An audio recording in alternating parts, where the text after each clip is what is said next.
রহমতুল্লাহি ওয়া বারাকাতুহু। আলহামদুলিল্লাহ ট্রেনে উঠেছি ব্রহ্মপুত্র এক্সপ্রেস। আজকে ট্রেনের ভিতরে অনেক জ্যাম, অনেক মানুষের 16 ডিসেম্বর উপলক্ষে এই যে অনেক অনেক প্যাসেঞ্জার, অনেক যাত্রীর সংখ্যা আজকে। অবশেষে সিটে বসতে পেরেছি আলহামদুলিল্লাহ।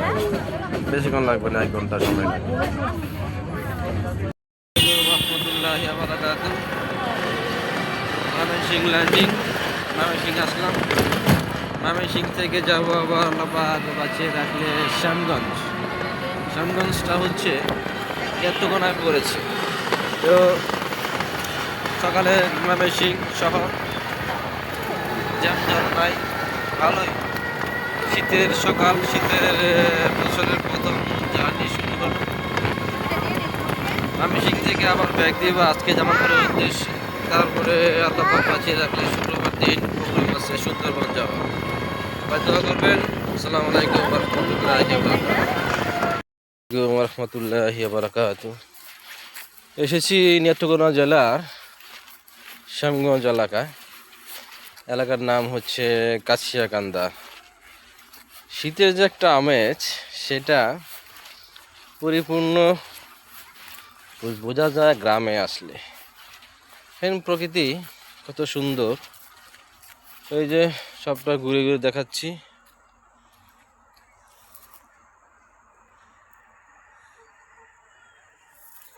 অনেক সুন্দর, অনেক সুন্দর। যাই হোক, আজকে এসেছি, আবার দেখা হবে ইনশাল্লাহ। আসসালামু আলাইকুম ওয়া রাহমাতুল্লাহি ওয়া বারাকাতুহু। এসেছি দুর্গাপুরের গারোবাড়ি। কখনই আসা হয় নাই, আজকে ফার্স্ট। গারোবাড়িতে কখনো আসা হয়নি, আজকে চলে এসেছি। তো এই হচ্ছে তাদের জীবন ধারণের সিস্টেম। এই হচ্ছে, কেউ আছেন নাই। এই হচ্ছে তাদের গোসলখানা, যাকে বলা হয় কল। এখানে গোসল টোসল করা হয়। তো বাথরুম হচ্ছে ওইদিকে।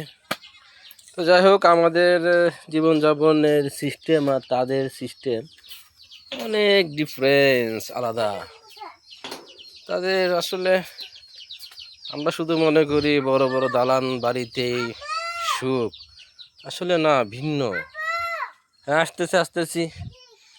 যে এখানে এই যে তাদের টয়লেট, এই যে তাদের টয়লেট, এটা অন্যরকম একটা ফিলিংস আসলে। এই যে এখানে বিশাল অঞ্চল বিস্তার জুড়ে ক্ষেত, অনেক সুন্দর। বিকেলের ভিউটা আর অনেক সুন্দর হবে। যাই হোক, গারোবাড়ি ঘুরলাম, দেখলাম, ভালোই লাগলো। আবার দেখা হবে। আসসালামু আলাইকুম। কি মাছ এটা? শিং মাছ। শিং মাছ ধরার প্রক্রিয়া চলছে। এই যে এখানে কিছু শিং মাছ ধরা হয়েছে। এই যে শিং মাছ ধরছে গ্রামের তাদের তাদের জীবনযাত্রা, দৈনিক চলাফেরা, খাওয়া দাওয়া সম্পূর্ণ আলাদা। আমরা শহরের বড় বড় দালানকোঠার ভিতরে এক প্রকার চাপা অবস্থায় আছি, আর তারা উন্মুক্ত আকাশের নিচে বসবাস। অন্যরকম একটা ফিলিংস। পৃথিবীটা অনেক মহিয়ান, অনেক সুন্দর। পৃথিবীর অনেক অজানা কিছু আছে যা তারা সরাসরি দেখতে পায়, আমরা তা পারি না। ঠিক আছে ভিউয়ার্স, আবার দেখা হবে। আসসালামু আলাইকুম। এখানে কাজের ধরন দেখানো হচ্ছে। এখানে ক্ষেতের মধ্যে কি ধরনের এই যে কি বলে সার সার দেওয়া হচ্ছে সম্ভবত। এই বিষয়ে আমার অভিজ্ঞতা নেই। যাই হোক, গ্রামই, গ্রামের সঙ্গে শহরের তুলনা হবে না। কাজ করছে, নিজের মনে করে আপন চিত্তে কাজ করছে। এই যে সুন্দর সেই বর্ডার অঞ্চল, অনেকটাই সুন্দর।